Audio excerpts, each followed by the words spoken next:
this idea of kind of looking into the deeper elements and as to why people are leaving and who the people are and learning about the families that are making really intimate decisions about whether to go north or not. It's not like these decisions are hasty decisions at all. They're take weeks and months and years and they're people talk about them with their hearts and like emotions and often involving kids and making sacrifices for other people and all these things you don't even see, all these values that you might go to church here and learn about them. Oh, you should do this for people.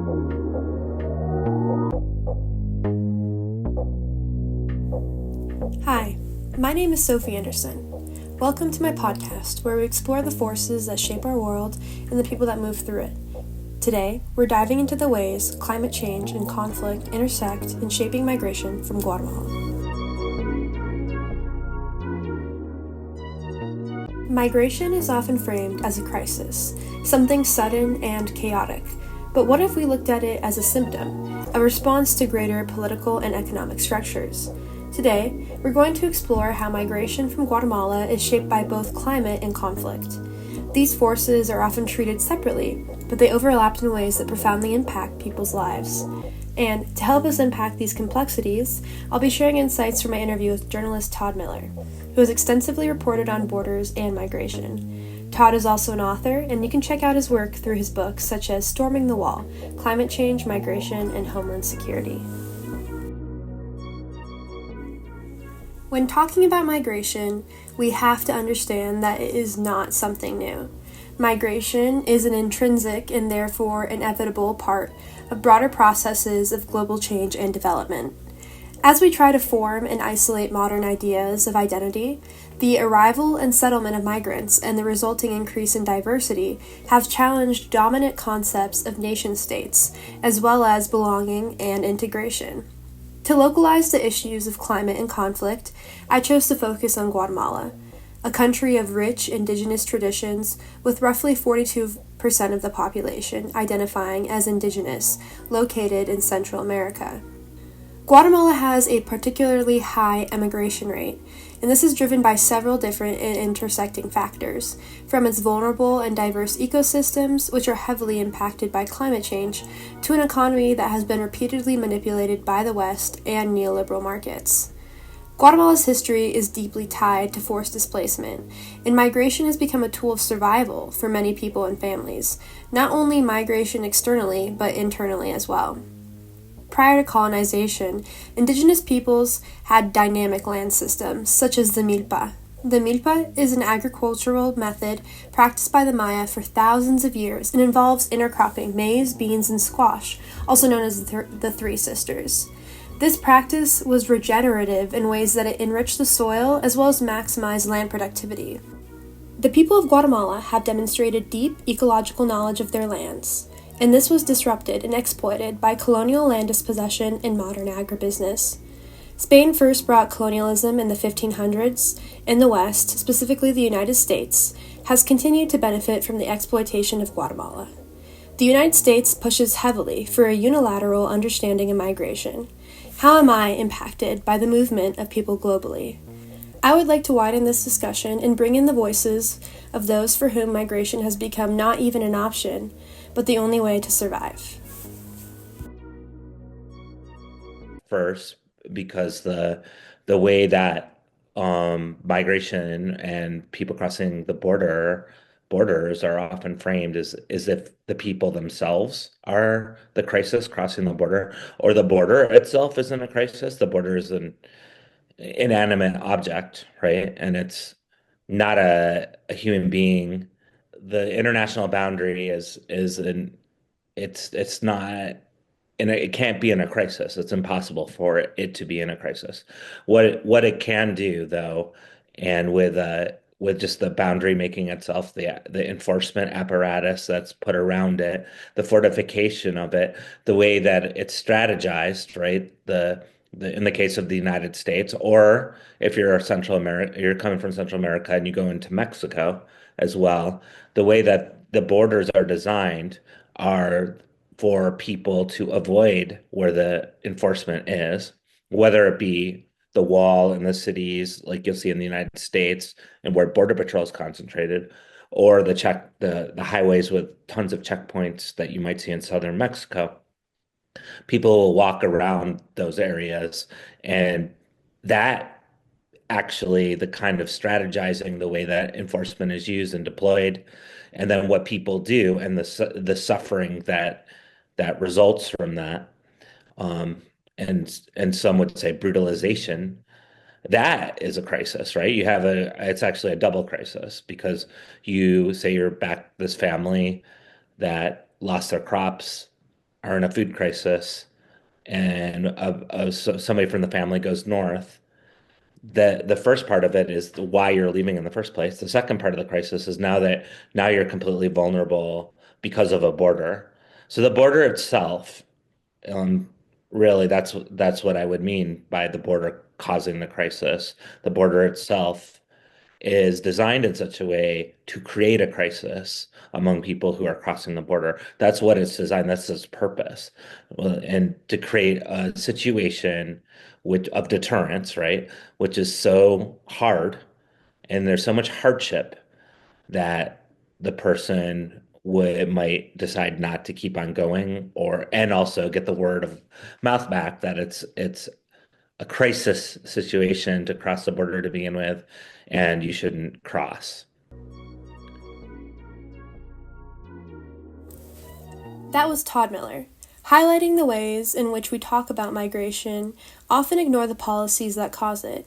One of the key policies shaping Guatemala's history was the U.S.-backed coup in 1954, which overthrew reformist President Jacobo Arbenz. This set off decades of dictatorship, a civil war from 1960 to 1996, which was effectively a genocide against indigenous communities living in Guatemala, particularly the Mayans, who make up a majority of the indigenous people living there, and some have even come to refer to this as the Maya Genocide. One of the major voices calling for this U.S.-backed coup was the United Fruit Company, who were threatened by Arbenz's land reform program due to the fact that it would be redistributing unused land from large landowners to landless peasants, threatening their monopoly over Guatemala's banana trade, land, labor, and profit. The U.S.-backed coup was masked under Cold War fears, but in reality, it was a strategic move to expand U.S. control over Central America and its political and economic influences. I mean, the U.S. even trained leaders from across the Americas at the School of the Americas, teaching them how to maintain power through dictatorship and repress their own people effectively. This corruption and land dispossession didn't stop with war. It continued through narco-violence, because what do you think happened to the highly skilled counterinsurgency agents when the Civil War ended, as well as corporate mega projects and mining operations? And I can't remember the term right now. But the term is like you don't like each of those factors. You can't It's hard like to say, oh, it's just climate, or it's just an environmental catastrophe, or it's just an armed conflict, or it's just an economic issue. Normally, it's there's multiple factors, and oftentimes those three I just mentioned, there's facets of all three of those.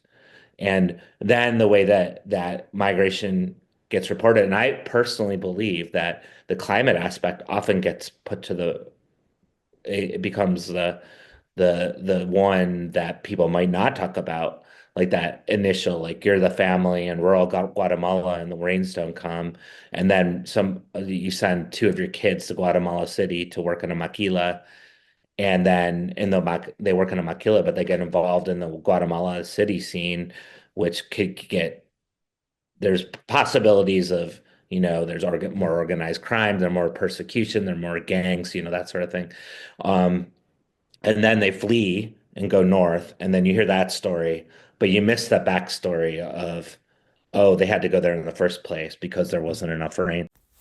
Not to repeat Todd's point, but it is impossible to separate one factor of migration from another when the struggles of the people are greatly interconnected. Guatemala is part of the Central American dry corridor, making it highly vulnerable to droughts, hurricanes, and crop failures. Indigenous communities are working to adjust their ways of life around the rise of extreme weather effects, but this is compounded by aspects such as free trade agreements like the Dominican Republic Central America Free Trade Agreement, which have forced farmers into monocropping non-traditional products such as broccoli and berries to focus on export opportunities.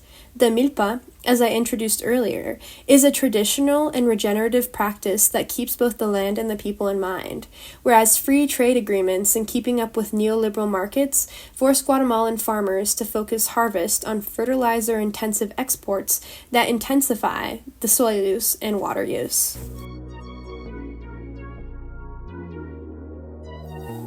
One of the greatest differences between conflict and climate migration is the ability to receive legal recognition. Conflict refugees often have a clear legal basis for asylum, whereas climate migration often faces a legal invisibility.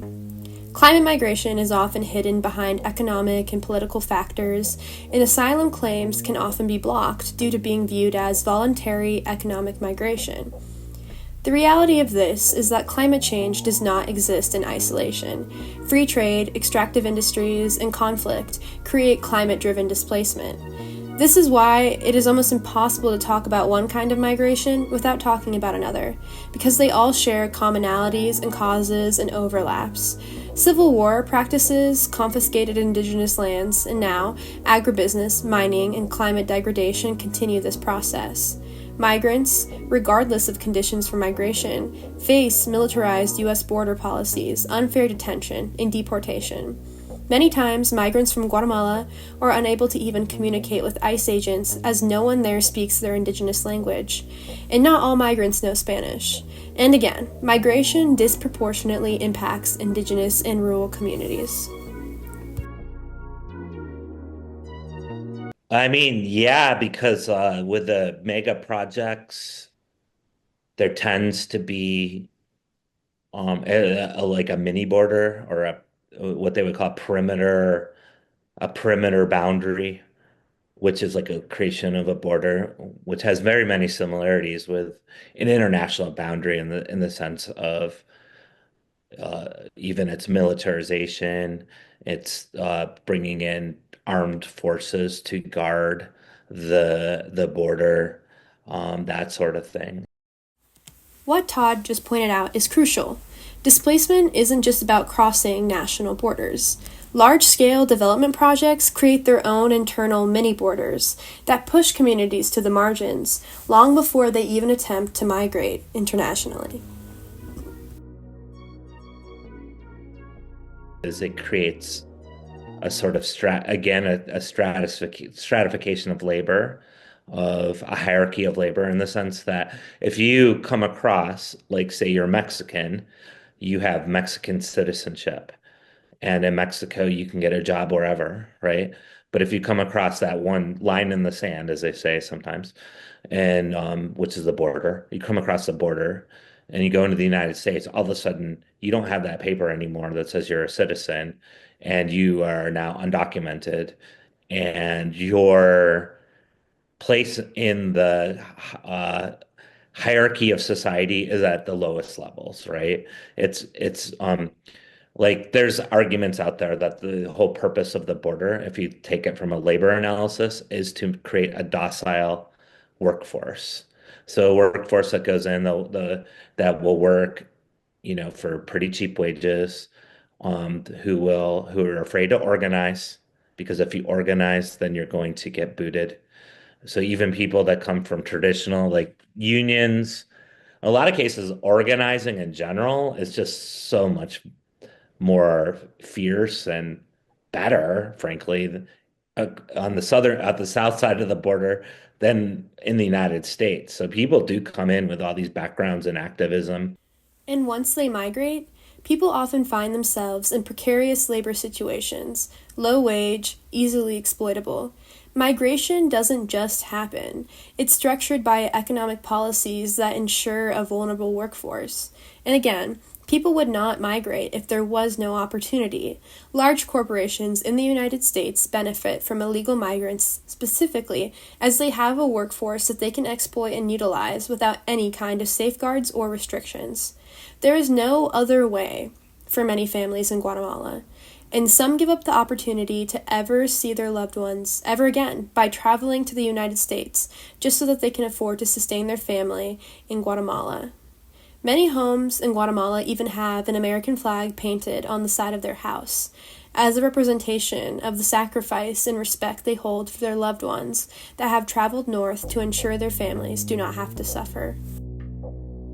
How little is said about why people are arriving to the border, or even worse, just using one or two words like, "Oh, there's violence in Guatemala," and we're supposed to take that and understand what they mean. Where in our discussion here, we just like looked at a variety of different reasons behind why there would be violence in Guatemala. And it's not the way that it's framed now, it's just like, oh, there's violence and oh, they're just like that down there. There's that sort of feeling to it that I find really bothersome. As Todd points out, migration is often reduced to a question of culture, rather than acknowledging the global structures that drive displacement.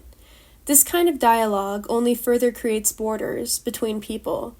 The border is supposedly but a thin line on the ground, yet they have made it an ever-apparent reality in everyone's lives, pushing for people to not accept each other, but search for difference that is punishable.